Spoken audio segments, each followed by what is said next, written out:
Hello everyone, welcome back to a channel Tania's blog.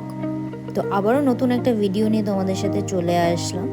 আজকে দেখতেই পাচ্ছ তোমরা, আমি একটা চিকেনের রেসিপি নিয়ে এসেছি। তো প্রথমে চিকেনটাকে আমি ধুয়ে নিলাম জল দিয়ে ভালো করে। এরপরে আমি 2 টেবিল চামচ লবণ দিলাম। লবণ দেওয়ার পরে আমি তারপরে 2 টেবিল চামচ আরও হলুদের গুঁড়ো দিলাম। এরপর আমি জিরের গুঁড়ো দিলাম 2 টেবিল চামচ।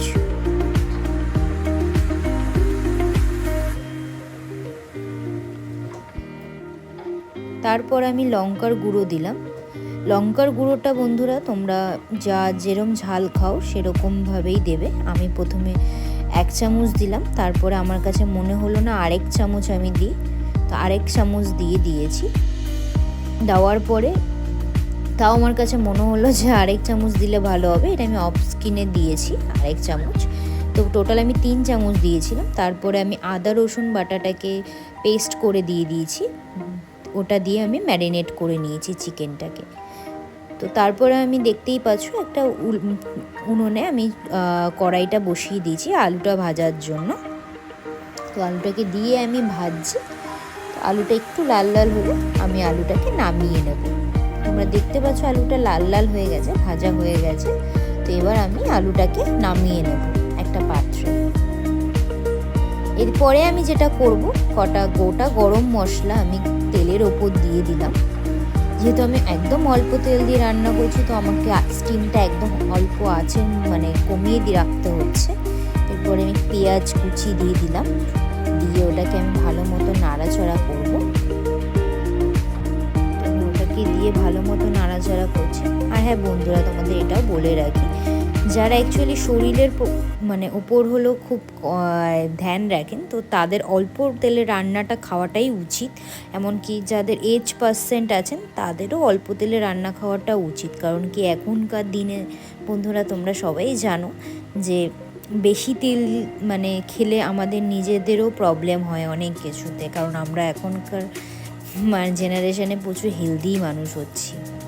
তো যাই হোক, আমি পেঁয়াজটাকে ভালো মতন একটু লাল লাল বাদামি করে ভেজে নিলাম। এরপরে আমি ওর উপরে একটু লবণ আর একটু চিনি দিয়ে দিলাম, পরিমাণ মতন একদম অল্প চিনি দিয়ে দিলাম, যাতে পেঁয়াজটা আরও লাল লাল হয়ে যায়। তো তোমরা দেখতেই পাচ্ছ পেঁয়াজটা অনেকটাই লাল লাল হয়ে এসেছে। তো আরেকটু আমি স্টিমটা কমিয়ে একদম লো স্টিমে আমি পেঁয়াজটাকে আর একটু লাল লাল করে নেব। এটা লাল লাল করে নিয়েছি পেঁয়াজটাকে। আমি একটা জিনিস ভুলে গেছিলাম, যেটা শুকনো লঙ্কা দেওয়ার জন্য। তো আমি শুকনো লঙ্কাটা দিয়ে দিলাম। দেওয়ার পরে আমার পেঁয়াজটা রেডি হয়ে গেছে ভাজা। এর মধ্যে আমি ম্যারিনেট করা চিকেনটাকে দিয়ে দেবো, যেটাকে দিয়ে আমি ভালো মতন একটু নাড়িয়ে রাখবো। তো বন্ধুরা, আমি বলে দিই তোমাদের আরেকটা জিনিস, যে যেহেতু আমি ভিডিওটা করছিলাম এক হাত দিয়ে, আরেক হাত দিয়ে নাড়ছিলাম, সেক্ষেত্রে আমার খুব প্রবলেম হচ্ছিল আমি ভিডিওটা করতে। যাই হোক, তাও আমি তোমাদের সাথে একটু শেয়ার করার জন্য ভিডিওটা করছি। তো চিকেনটাকে আমি ভালো মতন পেঁয়াজটার সাথে ম্যারিনেট করে মানে কষিয়ে নিচ্ছি। নিয়ে আমি কি করলাম, গামলা একটা পাত্র দিয়ে আমি ঢাকা দিয়ে দিলাম চিকেনটাকে, দিয়ে আমি স্টিমটা আস্তে একদম করে দিলাম। বন্ধুরা দেখতেই পাচ্ছ আমি লো স্টিম করে রেখে দিয়েছি। এরপরে আমার চিকেনটা সিদ্ধ হয়ে গেলে আমি ঢাকনাটা তুলে ভালো মতন একটু নাড়াবো। নাড়িয়ে টাড়িয়ে চিকেনটাকে ভালো মতন কষাবো। এবার আমি একটু জল আমার চিকেন থেকে ছেড়ে দিয়েছে, কারণ আমাকে জল দিতে হয়নি। চিকেনটাকে আমি ভালো মতন এখন কষাবো।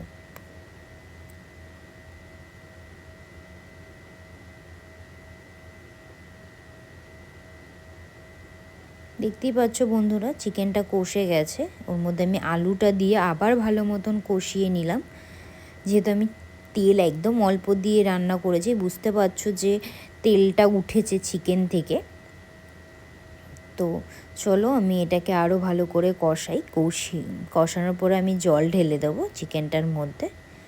তো দেখো আমার চিকেনের রেসিপি কমপ্লিট। যেহেতু আমি ঘরোয়া পদ্ধতিতে রান্না করেছি বন্ধুরা, তো এই কারণে তো বন্ধুরা, ভিডিওটা ভালো লাগলে লাইক, কমেন্ট এবং শেয়ার করে দেবেন, আর পাশে থাকা বেল বাটনটি প্রেস করে দেবেন। থ্যাংক ইউ সবাইকে, বাই।